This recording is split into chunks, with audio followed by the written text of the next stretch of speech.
going to talk about revisionist Marxism.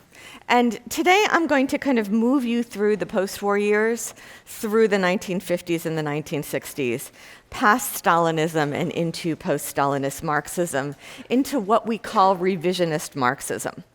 Now, for those of you who are taking classes that deal with an earlier time period, let me just tell you as a footnote, there was an earlier phenomenon called revisionist Marxism that was associated with a kind of Kantian notion of Marxism and Edward Bernstein revisionism from the earlier part of the 20th century. This is not that revisionism, don't let it confuse you. This revisionist Marxism, as I'm going to tell you the story today, is more or less very specifically something that has its moment between 1956 and 1968.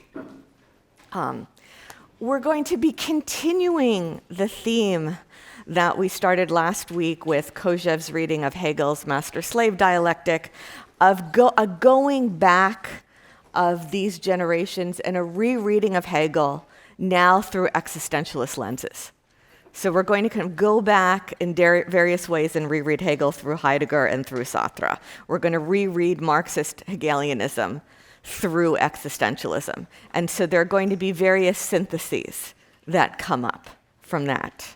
The background here, the historical background that's kind of always lurking as the context for everything that everybody says is Stalinism and Stalinist terror. And how was it possible that the kind of Marxism we were reading about in the Communist Manifesto in 1848 led us into these dungeons where people were being tortured into giving grotesque, elaborate, self-deprecating confessions to crimes they did not commit. And you have just orgies of bloodlust and bloodshed.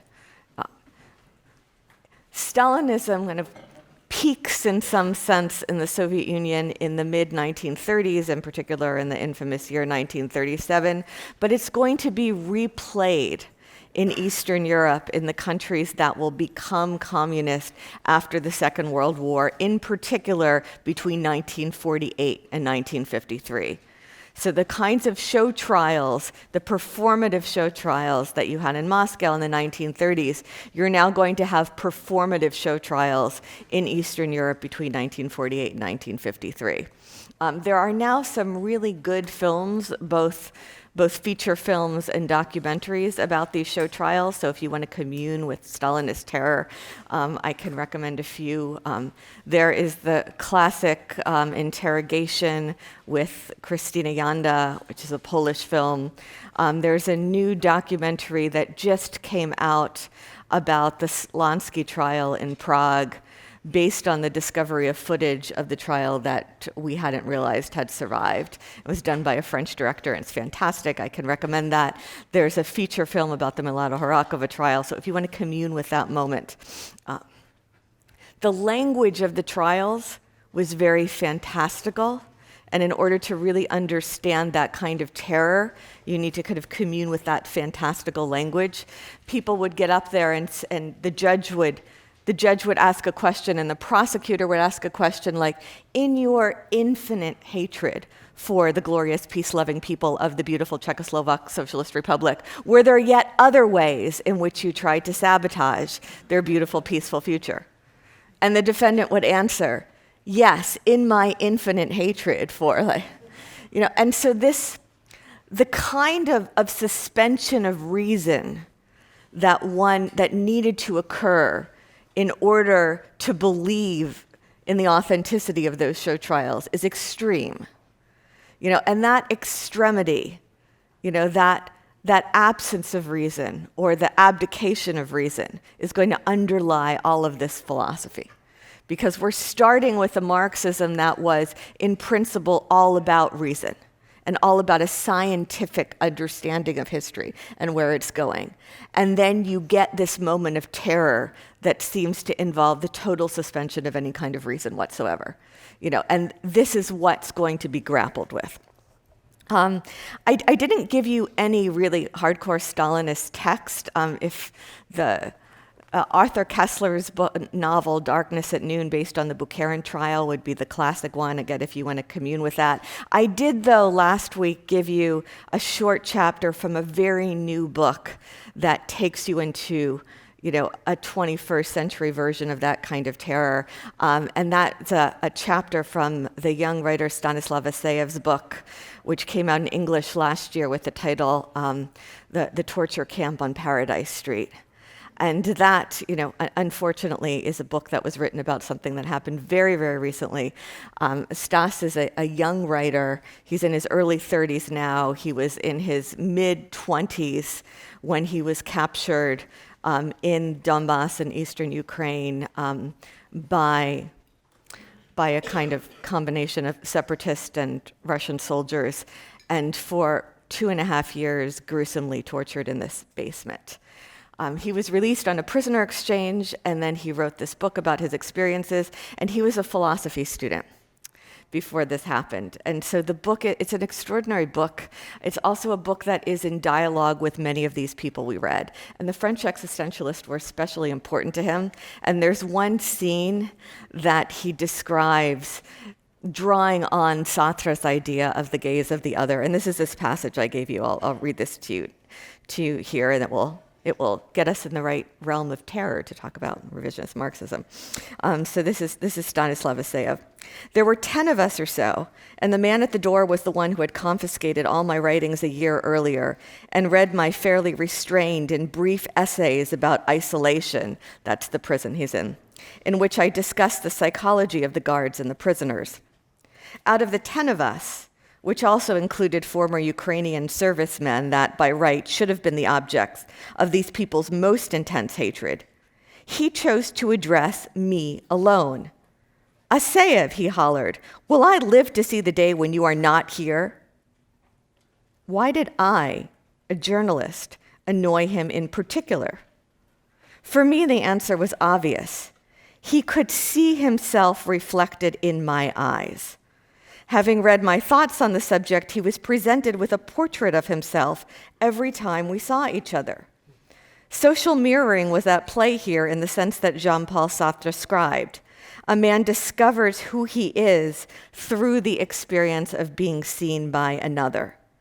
And it is only in the conscious gaze of another that one can see oneself as an executioner, not when the subject is screaming, moaning, or begging for mercy. These people are used to such things. Okay, so that's Stanislav Asayev. Let me take you back now to Sartre. Sartre is still very much with us. He's this young writer from the far eastern mining region in Ukraine who is going through hell, and he is thinking with Sartre, and he's thinking with Camus. It's beautiful and it's torturous. Okay, let me take you back to Sartre and the political polarization of the interwar years, the right and the left, and the fact that bourgeois liberal democracy sells out Czechoslovakia at Munich. When Neville Chamberlain comes to the Munich conference in September 1938 and agrees to give Hitler the Sudetenland, that western strip of Czechoslovakia that's inhabited largely by ethnic Germans, and Hitler says, if you just give this to me, then everything will be fine, and I'll be satisfied and go home. And Chamberlain decides to do it and says, I bring you peace in our time. Famous, infamous last words. In English, we always say the appeasement at Munich. In Czech, the phrase is always the betrayal at Munich. Czechoslovakia was the only one of those new states created at the drawing table at Versailles after the First World War that maintains something like a functioning liberal democracy all the way through the interwar years. They believed longer and worked harder at this idea that this British tradition, this French tradition, this Enlightenment tradition of liberalism was going to be their path. And then the liberal democracies sell them out at the Munich conference. It's very important to understand the Stalinist experience that they have in Czechoslovakia, that sense of betrayal. And then Stalin's Red Army is going to liberate Prague in 1945. And that contrast will be formative. It will be formative especially for the generation born in the 1920s, who is coming of age at that moment. The fact that liberal democracy sold us out, and Stalin liberated us. In February 1945, the American president, Franklin Delano Roosevelt, Winston Churchill, and Stalin met at Yalta and essentially agreed to divide Europe into spheres of influence. This is the prelude to the Iron Curtain, by which Europe is divided into a more or less liberal democratic half and a half that is the communist bloc that is not part of the Soviet Union but is under the domination of the Soviet Union. Okay. There's a kind of liminal period between 1945, when the Nazis are defeated, and 1948, where it's unclear exactly how this is going to look. By 1948, basically Stalinist regimes have consolidated themselves throughout Eastern Europe, throughout the communist bloc. And then you have this replay, essentially, of 1937 in the Soviet Union. You now have this replay in Eastern Europe with mass arrest, with mass terror, with imprisonments, with torture, with executions, with show trials. The replay of these show trials. And the fact that you could replay them, is a subject I want to get back to at the end. Okay. Now you see in Sartre's writings, even in his 1946 Existentialism is a Humanism, you see a sympathy for Marxism, for the Russian Revolution, together with an inability to really completely take that leap and join the party. He is a post-war so-called fellow traveler. He is a sympathizer. He's not a party member. And he's a Stalinist apologist. He is going to not speak out against the Stalinist terror, even as it affects his colleagues and his fellow writers in Eastern Europe, because at a moment when the world is divided into two halves, you can't betray the Soviet Union, because that's our only hope. Now, he'll later, by the time we get to 1960, he really will go more and more to openly embrace Marxism. His 1960 Critique of Dialectical Reason begins with an embrace of Marxism as the one philosophy of our life we cannot go beyond. I consider Marxism to be the unsurpassable philosophy of our time. And existentialism is here to kind of fill in the gaps, where Marx doesn't really have things to say about this. So Sartre is going to kind of move, as he moves out of the war, from this radical existentialist position of radical freedom more and more towards Marxist determinism. At the very same time, his East European philosopher friends and colleagues are going to move in the opposite direction. They're going to move from fanatical belief in Marxist determinism, from commitment to Stalinism, more and more towards an existentialist position. And they're going to kind of meet at some point in the middle, in the 60s. And that dialogue between Sartre and the East European Marxist philosophers is going to be at the core of the revisionist Marxist project.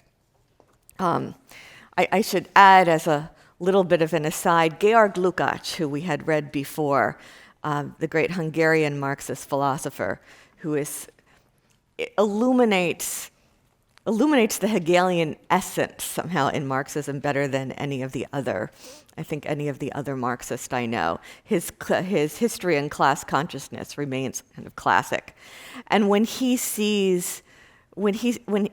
he looks at this potential dialogue between existentialism and Marxism, his whole attitude towards phenomenology and the existentialism that grows out of it is like, no, that's cheating.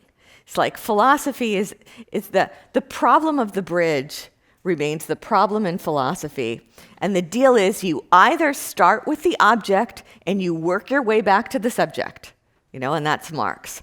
Or you take the idealist position. You start with the subject and you try to work your way out to the object. But this whole idea of in the beginning is the relationship, we start with intentionality. No, that's cheating. No hedging your bets and starting in the middle. You've got to make a choice. You either start with the object or you start with the subject and work your way back to the other one. And it's very sarcastic, and Lukács is also sarcastic, but it's a very clear critique of phenomenology. So for those of you who are struggling and want some clarifying sources, it's actually a very useful essay in that sense.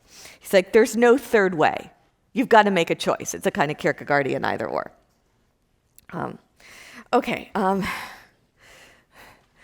I just want to emphasize one more time the sheer scale of the Soviet experiment. Nobody had ever attempted on this scale to re-engineer human beings this way. I mean, to penetrate into their souls and create a new kind of person in a new kind of society, to bring in a new world across such a huge chunk of the globe at once.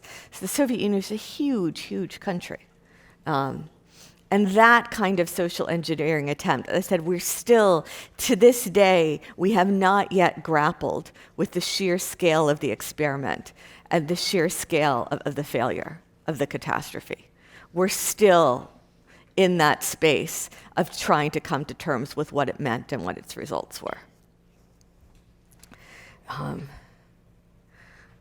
Stalin dies in 1953. You knew eventually he was going to die. It's just comforting for people. Years in the 1990s, when I was a graduate student running around Warsaw, I met a Trotskyite named Ludwig Haas, who was sentenced during the Stalinist terror and spent 17 years in the Gulag and actually survived. I mean, survived like in weak health and with various disfigurations, but survived. And when I met him at this tiny little rundown apartment he was living in his old age in Warsaw, I said, how did you, all those years in the Gulag, how did you get through it? And he said, I told myself, someday he will die. Everybody dies. Someday Stalin will die. I knew he would die eventually. And I will outlive him. And he did. He outlived him by a lot. So Stalin dies in 1953. If you want to commune with the death of Stalin, there's actually this very dark British comedy called The Death of Stalin, which is political satire, that came out a few years ago. I was very skeptical of it in the beginning, but there's actually something to it that could be useful. I did a public discussion about it when it was first screened in San Diego. It took me a while to make that leap, that because it was done in British English, I thought these guys aren't speaking British English. But after half an hour, I accepted the imaginative leap that Stalin and his circle were speaking British English. Okay, so there's a sense of, and then there's a period of kind of paralysis and mourning, and it's unclear what Stalin's death will mean or who will take power. And so I'm going to jump you ahead, because in some ways the really critical moment in intellectual history, at least, is not March 1953 when Stalin dies, but it's February 1956 when his successor, Nikita Khrushchev, gives a speech at the 20th Party Congress of the Communist Party of the Soviet Union, which will forever after be referred to as Khrushchev's secret speech, usually capital S, capital S. Now, the irony here is that it wasn't really secret for more than an hour or two. I think copies of it made their way into publication abroad within 24 or 48 hours. But it was originally a speech given to a closed session of the Communist Party, and in that speech, Khrushchev, which if you read it today, and you can pull it up online, it's easily available in translation, doesn't sound as radical as it felt at the time. What he said was, under Stalin, there were excesses. There were some distortions. There were some errors. I mean, he doesn't say that the whole thing, was a catastrophic failure, that we were living under the reign of terror of a madman. No, he doesn't say that. He doesn't say that all of those people who were killed, that was all a mistake. He says, well, maybe there were some excesses. Maybe at the margins, maybe they weren't all entirely guilty. Maybe there were some things that weren't done completely. And there was this distortion of Marxism-Leninism through a cult of personality. And the idea that you would even raise the issue of a cult of personality, or that there had ever been an error, that there had ever been a distortion, that any of these people who were purged did not, by the iron laws of historical necessity, need to be purged. That was earth-shattering for the communist, for the believers, because Stalin had been infallible.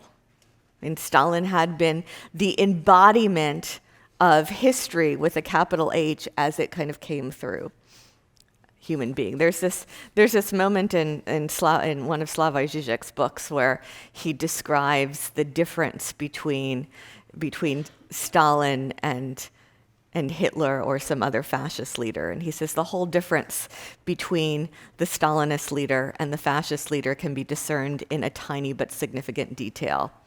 When the fascist leader finishes speaking and the crowd applauds, the fascist leader acknowledges himself as the addressee of the applause. Whereas the Stalinist leader also applauds, because the true addressee of the applause is not himself, but that great God of history whose humble servant he is.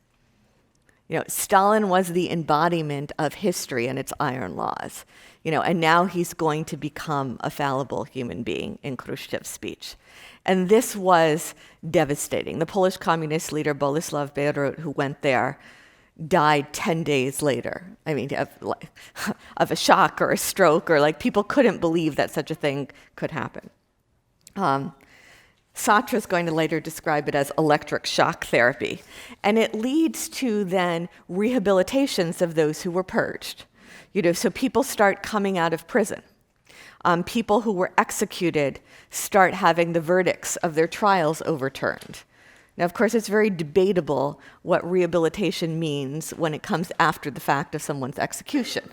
It's a kind of posthumous rehabilitation. The other thing the Communist Party did, which gives you insight into how people felt about it, but it's very creepy.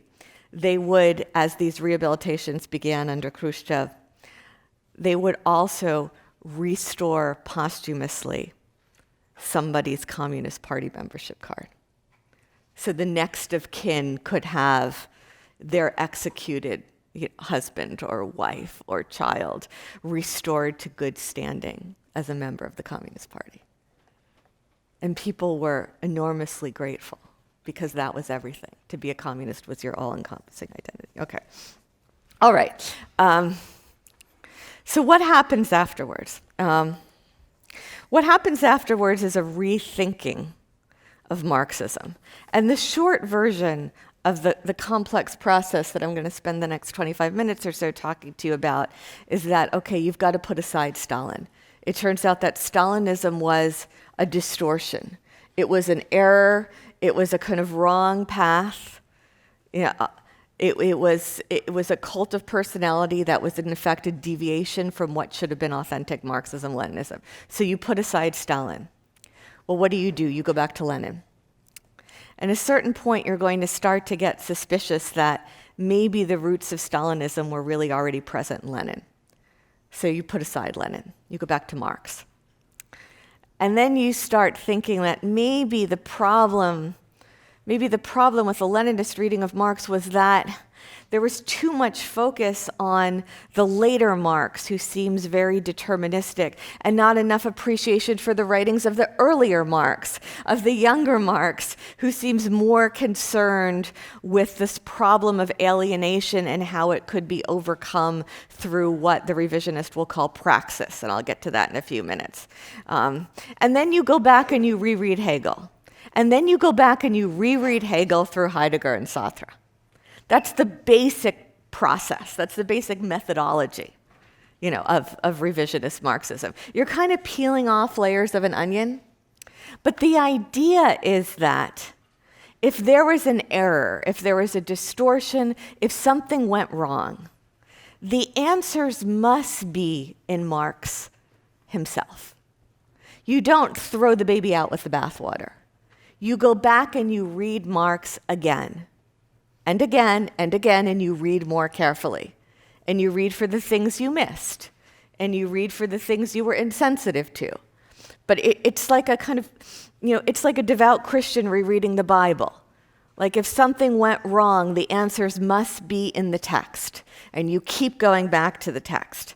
I mean, this idea that Marxism itself was still the most beautiful liberating idea humanity had ever found.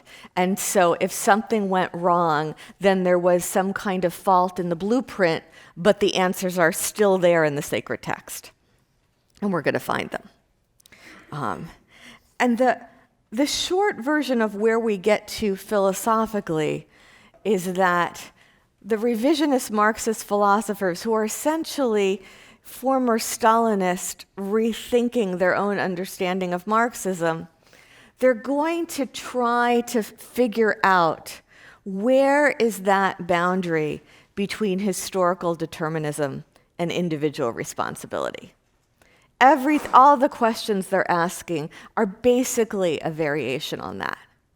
Because you're in this problem that, when all of these people were cheering for the executions of their friends, they were doing so because they believed those purges were necessary in the name of the iron laws of history, which were leading us to a beautiful, glorious future for all humankind.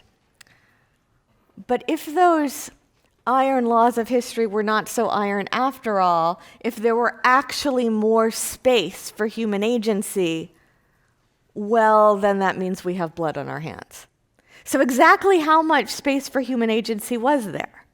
Where do you draw that line? Where is the realm of determinism? Where is the realm of contingency and choice? Where is the realm of teleology? Where is the realm of subjectivity? So we're back to the same kind of issues that we started the class with. But now they're going to have a particular moral urgency. Because where you put that line determines how guilty you are. Okay. I'm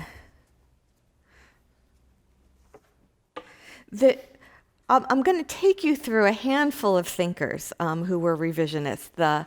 The Czech philosopher Karl Kosik, the Polish philosopher Leszek Kołakowski, and a group of Yugoslav philosophers around a journal called Praxis. And Kołakowski will be one of the first people to say that we have to find a place in Marxism for individual choice and moral values. We accept, he says, the opinion that people are the sole creators of values, and we affirm this despite any espousal or negation of a deterministic view of the world. So you're not throwing out historical determinism, but you're trying to kind of inject it with a more robust subjectivity. And there's a tension here. Nobody, Kołakowski will say, is free from responsibility because his individual actions constitute only a fragment of the historical process. It's not true, he says, that the philosophy of history determines our main choices in life. Our moral sensibility does this. We are not communist. And Kołakowski's writing this as he's 30 years old at the time. He was born 27. We are not communists because we have cognized communism as historical necessity. We are communists because we have joined the side of the oppressed against the oppressors, the side of the poor against their masters, the side of the persecuted against their persecutors. Now, this is not such an easy position to take because remember, Marx's whole idea, Marx and Engels in the Communist Manifesto, they cannot stand the sentimental utopian socialist. They don't like the people who say, wouldn't it be nice if? Wouldn't it be kinder if? No, they cognize, Marx and Engels lay out in the Communist Manifesto a prophecy and philosophy of history in which the coming about of communism is historical necessity. It's not about sentimentality. It's not about personal moral choices. It's scientific socialism. It's historical necessity. And now Kołakowski is going to say, no, we're here. We have chosen this because we are joining the side of the oppressed against the oppressors. Moreover, if we throw out Marxism, we have nothing. If we throw out Marxism, looking back, at the hell and the devastation and the millions and millions of lives lost in the Second World War, we have no solution to anything. That was our only hope. It was our only way forward. What comes back are some new terms, including alienation. Alienation coming back from Marx. And now Now we're going to relook at alienation and say, okay, under Stalinism, we did not resolve the problem of alienation. If anything, it was alienation on steroids. If anything, alienation was exploded to a kind of hitherto unimaginable extent. Now let's go back and see if we can understand what did Marx really mean by that problem of alienation, and how did communism as it was practiced lead us to a new unprecedented form of alienation. This is going to be the jumping off point of the Praxis Group in Yugoslavia, who were a circle of Yugoslav philosophers around the journal Praxis, more or less between 1964 and 1974, who were going through this process of sifting through the layers, putting aside Stalin, going back to Lenin, putting aside Lenin, going back to the mature Marx, putting aside the mature Marx, going back to the younger Marx. And they come up with some concrete ideas, one of which has to do with the focus on worker self-management of factories. But their real preoccupation is how to overcome alienation through praxis. And the idea is that if man is to become de-alienated, he has to be performing and acting in a kind of self-fulfilling way, doing actions that are motivated by one's own choices to some extent. And they're going to almost fetishize this word, praxis. So praxis is, again, it's one of these philosophical words that it basically means practice or action or doing as opposed to just thinking, but it has a kind of philosophical oomph to it. And what it really is the kind of action that is theoretically informed, existentially fulfilling, de-alienating. So you throw a lot of kind of existential baggage on this idea of praxis and alienation. Okay. So I'm going to read to you from Mihailo Markovic and his retrospective on the Praxis Group. The fundamental philosophical assumption implicit in this problem is that man is essentially a being of praxis. That is, a being capable of free creative activity by which he transforms the world, realizes his specific potential faculties, and satisfies the needs of other human individuals. Praxis is an essential possibility for man, but under certain unfavorable historical conditions, its realization may be blocked.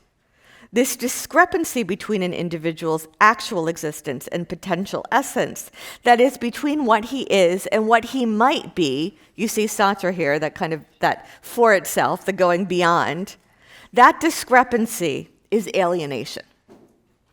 The basic task of philosophy is to critically analyze the phenomenon of alienation and to indicate practical steps leading to human self-realization, to praxis. So you see here echoes of Sartre's idea of the in itself and the for itself, of facticity and transcendence, that de-alienating involves some kind of transcendence, involves some kind of going beyond.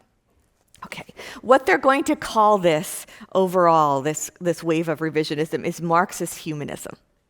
Can we work our way towards a Marxist humanism? And what you're really trying to do is you're trying to inject Marxism with a more robust subjectivity, with a fleshier subjectivity, with a more morally inflected subjectivity, without throwing out the Marxism. Okay.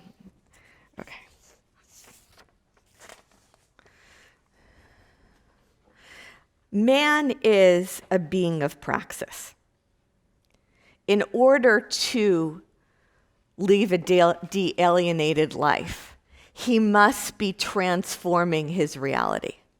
Authentic revolution has to involve the de-alienation of man. Now, you see echoes of Kojève here too, right? Le donné, the given. And what is man? Man is negation of the given. So you're transforming. You're doing something. You're acting on the world. What then constitutes revolution? Well, it's the possibility that man has of de-alienating himself. that gives us a possibility for revolution. And Gajo Petrovic, who is another one of the Yugoslav philosophers, I think he writes about this most clearly. He says, only socialist revolution, which is directed not at the replacement of one form of exploitation by another more progressive, but at abolishing all forms of exploitation, at overcoming all forms of self-alienation in man, is a revolution in its deepest and fullest sense. Authentic revolution, Petrovic says, should abolish self-alienation by creating truly human society and truly human man. Revolution should be a word reserved for radical change, and only socialist revolution is de-alienated, meaning making human man and society kind of revolution in the fullest sense. So you can also see echoes of Simone de Beauvoir's idea of transcendence, to go beyond, to become a full subject, a full agent, a full person taking responsibility and able to affect change and transform the world and not just an object that is acted upon. The Praxis Group establishes something called the Korčula Summer School, which was held every summer in the small Croatian town of Korčula from 69 to 72. And lots of famous people like Marcuse and Heidegger showed up there. It's a summer school I always regret having missed. I wasn't born at the time, but it was a kind of legendary place in this very beautiful place in Croatia by the sea. Let me now move you on to Czechoslovakia. So in February 1948, when the communists take power in Czechoslovakia, they take power to tremendous popular enthusiasm. In Czechoslovakia, the communists win 38% of the vote in authentically free elections in 1946. That's not the majority, but it is a plurality. It's more than any other single party gets. And Milan Kundera, who is part of this generation of young Stalinists who came of age during the Second World War and under the impression of the betrayal at Munich, he writes about this communist takeover. He says, and so it happened in February 1948 that the communists took power not in bloodshed and violence, but to the cheers of about half the population. And don't forget, he said, the half that cheered was the more dynamic, the more intelligent, the better half. His contemporary, Karl Kosik, was another one of the young Stalinists who came of age under the impression of the Munich Conference in the Second World War. And Kosik is writing about the Slansky trial in December 1951 as a young writer. He says, only cosmopolitan bandits and evildoers of the likes of Slansky and company, whom the people have cast out of their midst, could have dared to reach out against our alliance with the Soviet Union, could have attempted to make impossible our people's full approach towards the inexhaustible experiences of the Soviet Union in all realms of human knowledge and human activity. This generation is going to be very, very reluctant to de-Stalinize. When in other countries people start taking down the Stalin statues, at least quietly after March 1953, they don't in Czechoslovakia. But after February 1956, the intellectuals are forced to get together and have a conference by Khrushchev's secret speech. In 1956, there's a Congress of the Czechoslovak Writers' Union, and these writers get up there and say, hey, my generation, we grew up with Stalin's name. And my best friends, they went to their deaths in the Nazi concentration camps with Stalin's name on their lips. And now you're telling me, well, no, I'm not going to apologize. I'm not ashamed. There's a tremendous resistance. And it's going to take a long time for those writers and those philosophers and those thinkers to find their way to a language outside of Stalinism by which to critique Stalinism.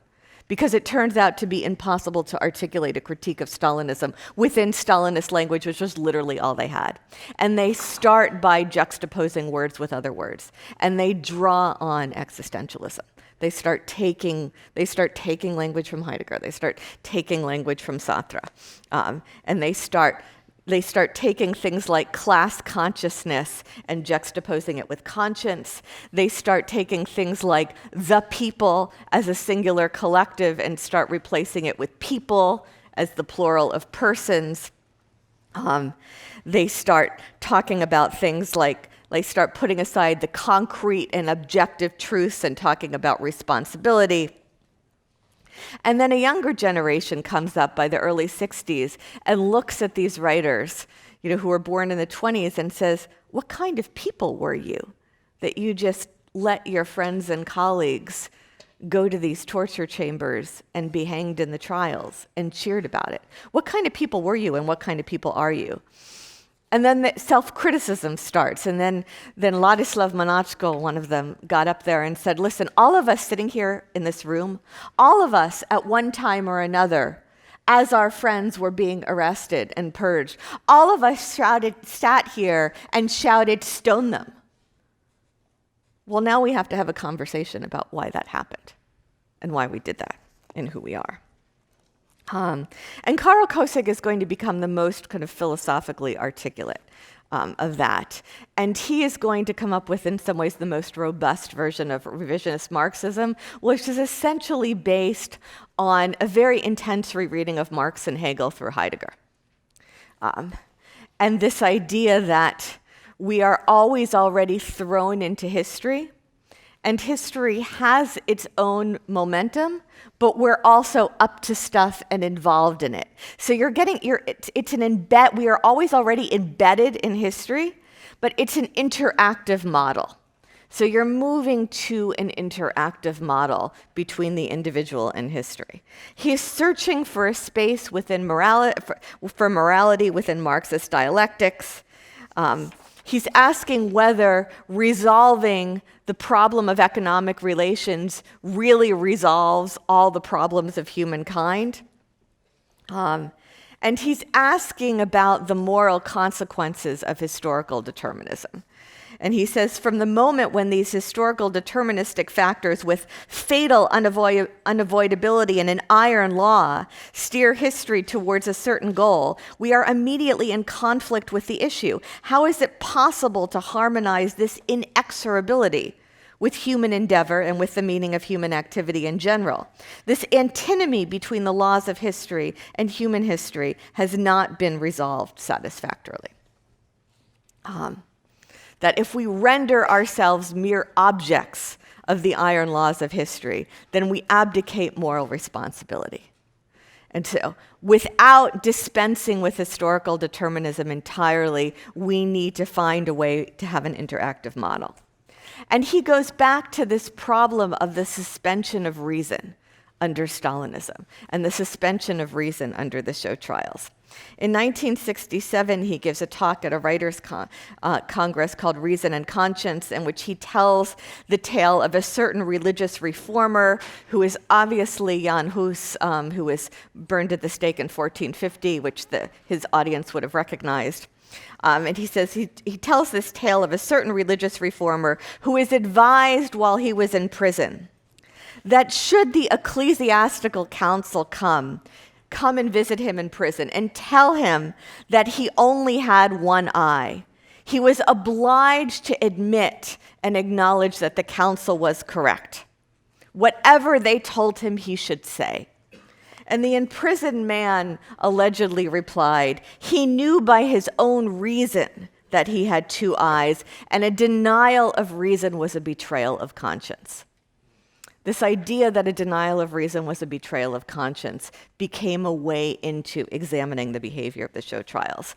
At the trial of Rudolf Slansky and contemporaries in December 51, I think was maybe 52, I'm now forgetting, but I think it was December 51, Otto Katz, who was one of the defendants, he was a high-ranking Communist Party member, got up and gave a closing statement or a final statement at which he demanded for himself the highest punishment. People kept pleading to be executed and to sacrifice their lives and to repent for the party.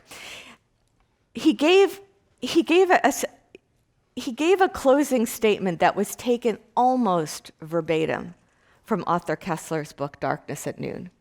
which itself was a kind of revelation and exposure of the Bukharin trial, in particular, and the show trials in general, in Moscow in the 1930s. This statement and the way of speaking and the embracing of one's own execution was too fantastical to be believed in Moscow in the 1930s. Kessler exposes it in the meantime. That book is translated into lots of different languages. Otto Katz spits it back out in Prague in 1952, and they buy it and they hang him. And now Kosik is saying a denial of reason is a betrayal of conscience. How could we have done this? The loss of the unity of reason and conscience, he says, brings us to nihilism. It brings us to nothingness.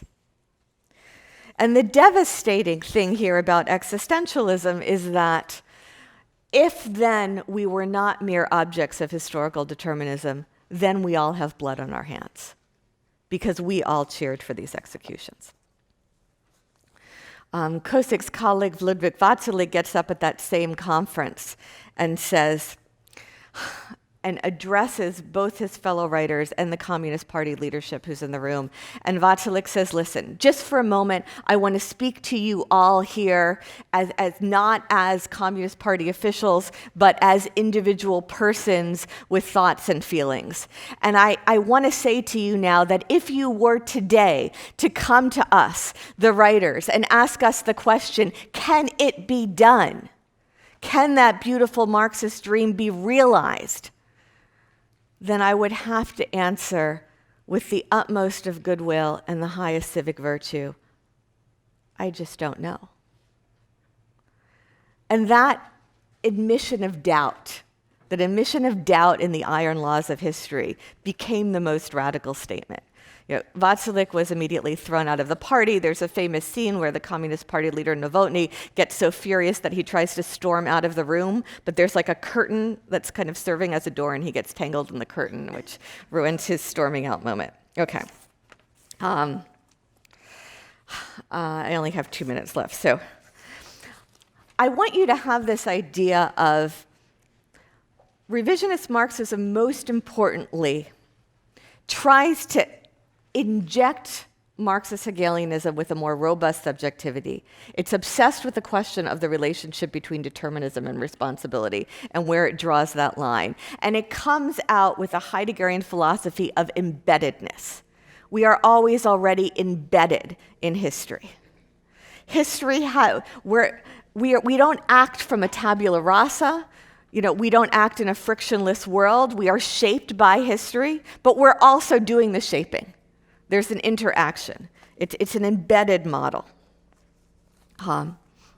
At a certain moment in Czechoslovakia, after all these writers being thrown out of the party at the 1967 Congress, things go the other way. Novotny is deposed. The leader, Alexander Dubček, comes in power and embraces these ideas of revisionist Marxism. And there's a moment in Czechoslovakia in the spring and summer of 1968 where the Communist Party leadership and the intellectuals are in alliance. There are rehabilitations that are now open and public of the people who were purged, and there is an attempt to build what is called socialism with a human face. And there's tremendous popular enthusiasm. There is a belief that this third way, a Marxist humanism, a de-alienating Marxism, a socialism with a human face can be realized, that it can be done. Whether or not it can be done or could have been done, we will never know, because in August 1968, Soviet, officially Warsaw Pact tanks came into Prague, and violently put down that experiment. And that was the end of the Prague Spring. It was also the end of Marxism in Eastern Europe in a kind of as a profoundly lived and believed in and passionately felt philosophy. Communism in practice continued there for another 2 decades, but those Soviet tanks, ironically, are what killed Marxism there. Afterwards, people like Karol Kosik and Ludwig Watzlawick, who had been, and Milan Kundera, who had been the fanatical young Stalinist, and then the critical revision of Marxist, are going to become the dissidents and emigres of the 70s and 80s.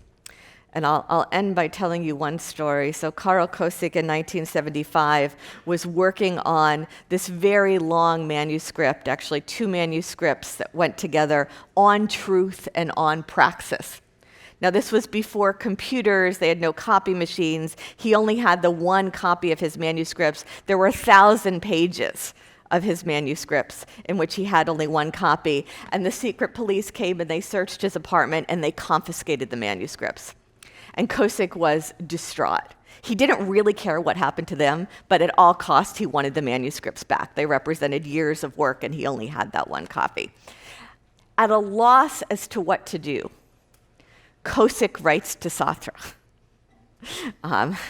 who then publishes a supportive response in Le Monde, but obviously Sartre had no power actually over the communist secret police in Czechoslovakia. Milan Kundera then turns around and tells this story in the New York Review of Books, and he says, at a loss as to what to do, Kosik wrote to Sartre. In those days, that was an intellectual's last resort. You can write to Sartre.